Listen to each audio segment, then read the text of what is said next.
for today's video, ang gagawin natin ay mag-unboxing tayo and review ng Inpods12 version 5.0. So, let's start! Before tayo mag-unboxing, ikukwento ko muna kung paano ako nagkaroon ng Inpods12 version 5.0.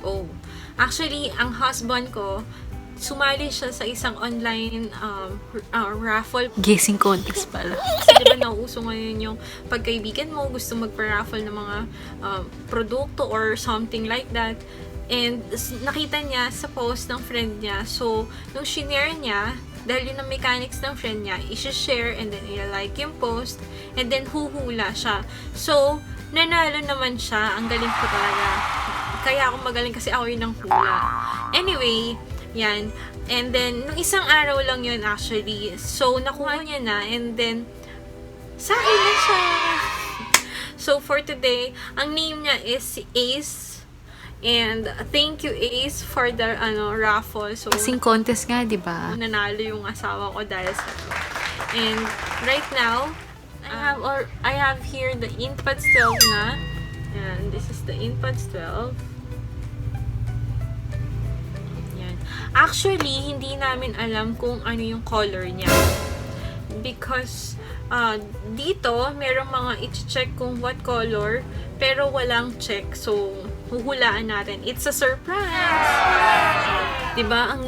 Ang dali-dali lang namin nagkaroon ng Inpods12. Nang hula lang kami. Bago natin i-open, isa-isahin natin yung mga nakasulat dito sa box. Yan. Sa harap, may mga choices. Black, blue, gray, and white. So, hindi nga natin alam kung alin dito yung kulay. Manghuhula muna tayo. And then, sa gilid, yung sabi ko sa inyo, yung choices, yung colors. And then, dito, yung name, Inpods12. Yan. Dito, yun ulit, yung color. And, Inpods12 pa rin. Sa likod, is yung style. I think puti yung laman nito. Talaga? I'm not sure, pero check natin. Yan. It's made in China and nakalagay dito Android, iOS, and Bluetooth 5.0, which is yung pinakamabilis or mabilis na version ng Bluetooth. Ngayon, tapos na tayo sa mga kung ano nakasulat sa box. So, it's time to open! So, kuha tayo ng scissors. Ang mahiwagang konti.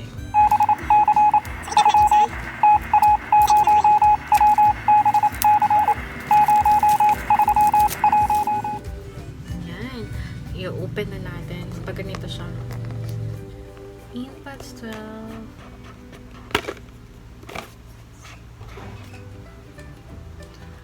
In 5, 4, 3, 2, 1.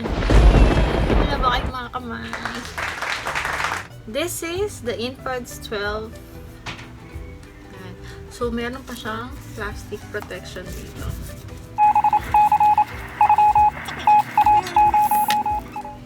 Ito na. Check na natin yung mismo. Uy. It's a... Yan. I-check naman natin ngayon yung iba pang mga laman ng box. Kung mapapansin nyo, meron siyang manual and the cable. Ito yung charging cable. So, same lang siya. Para siyang lightning cable din na iPhone. So, punta na tayo dito sa instruction manual. Uy, meron siyang English character and Chinese character. Siyempre, doon tayo sa English character para maintindihan natin. And kung mapapansin niyo sa manual, merong mga iba-ibang choices ng color. Ito yung sinasabi nilang macaroon color. And then, yung simple color. Yan. Ito. Nandito na lahat.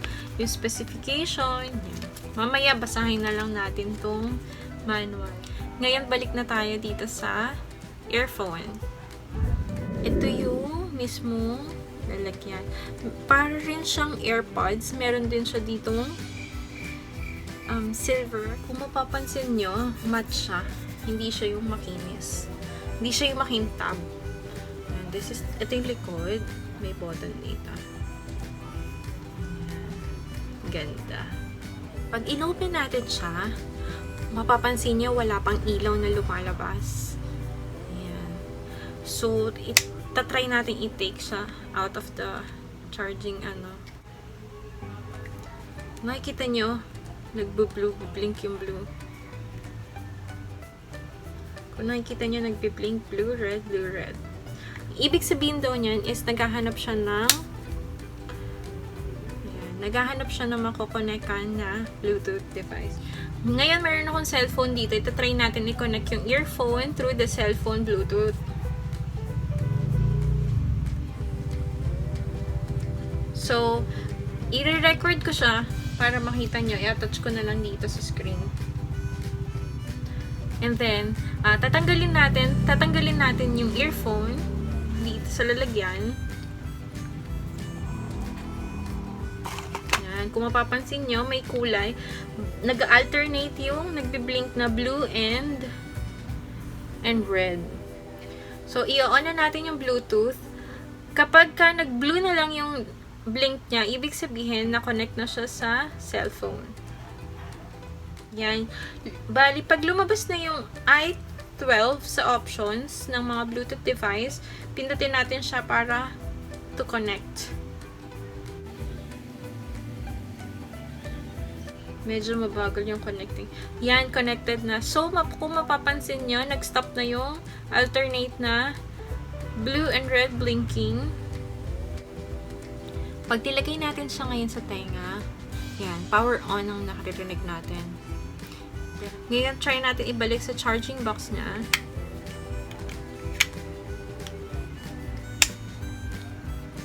Sabi, pag binalik sa charging box, automatic siyang mag-charge sa loob. And then, magta-turn off yung mismong earphone. Ngayon, ito-try naman natin yung touch function niya. Yan, power on. And then, after yan, mag-play tayo ng music.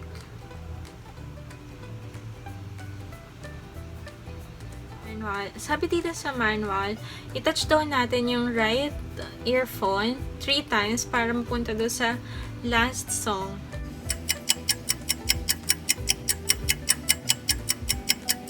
Ayan, nalipat na siya. And then, kapag gusto natin lumabas si Siri, ipipress lang din natin ng 3 seconds yung earphone.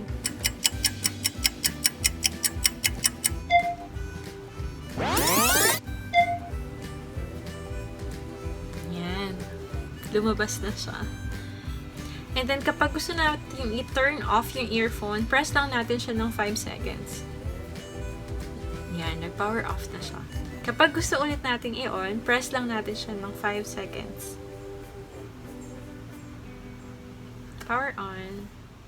Yung other function pa is, ipipress natin 3 times yung left earphone to level down the volume. Yan, humina na siya. Pag gusto mo naman mag-answer ng call, pwede mo siyang i-press either sa left or sa right earphone. Yun yung mga touch function ng earphone ng Inpods. And then, kapag binalik natin siya automatic dito sa charging port niya or charging case, yan, automatic na mag-charge yung mismong earphone. And then, kapag kinabit naman natin yung mismong earphone case sa charging cable, yan, mag-i-indicate siya ng red kapag nag-charge na siya. And then, kapag tinanggal naman natin siya sa charging cable, meron siyang blue na nag-i-indicate na nag-charge yung mismong earphone sa charging case. Yan. So, ngayon, tapos na natin i-unbox yung Inpods 12 and tapos na rin natin siyang i-try for personal use. And let's proceed to review time. Para sa review, unahin natin yung design and style. Ang napansin ko sa Inpods 12 is parang parehas siya ng AirPods, pero ang hindi lang nila pinagkapareho ay yung matte finish ng Inpods 12 kasi yung sa AirPods ay makina siya. And then, yung Inpods 12, maganda yung design niya. And it's very handy and magaan siya. Pero parang nung sa pag flip ko yung cover niya, parang nakakatakot, baka matanggal. So, kailangan careful ka lang din. Syempre, sa lahat ng gamit naman, dapat maging careful tayo. So, yung color choices ng Inpods12, sobrang cute and sobrang stylish. Kakaiba talaga siya. And pwede siyang pamorma. And then, next is the audio. Yung sa audio naman ng Inpods12, okay naman siya for me. Malakas siya and clear siya. Kapag nakikinig tayo ng music, tinry namin siya. So, for me, it's a thumbs up. And okay naman siya for music playing and listening to music. Next is yung sa touch function niya. Regarding naman dito, nung tinry ko siya, hindi siya masyadong sensitive sa touch. Pero okay naman siya for me. Nagagamit naman siya. Ang mahalaga doon is nagagamit ko siya. And kung ano yung naka-designate sa kanyang touch, kunyari 3 top, is nagagawa naman ng mismong earphone. So, for me, okay na rin yan. Basta yung function niya is okay. Edi go! For the total review natin sa Inpods, it's a thumbs up. Okay na okay ng Inpods 12. So, it's a sulit buy din. Kaya, mapibili naman siya sa iba-ibang store like Shopee, sa Facebook. Yan, meron siya. Pero yung akin, hindi ko siya binili. Napanalunan ko lang. Ulitin ko lang. So, wala akong mai-recommend na shop kung saan nyo siya pwedeng bilhin. Pero sa mga other reviews na napanood ko, sa Shopee, ang mura-mura lang niya. For now, thank you guys for watching this unboxing and review video for Inpods12 version 5.0. I hope nakatulong ako sa inyo sa mga information na kailangan ninyo regarding this earphone. And for now, I'm going to say bye. I hope you like this video and subscribe to my channel. Bye guys! Thank you again!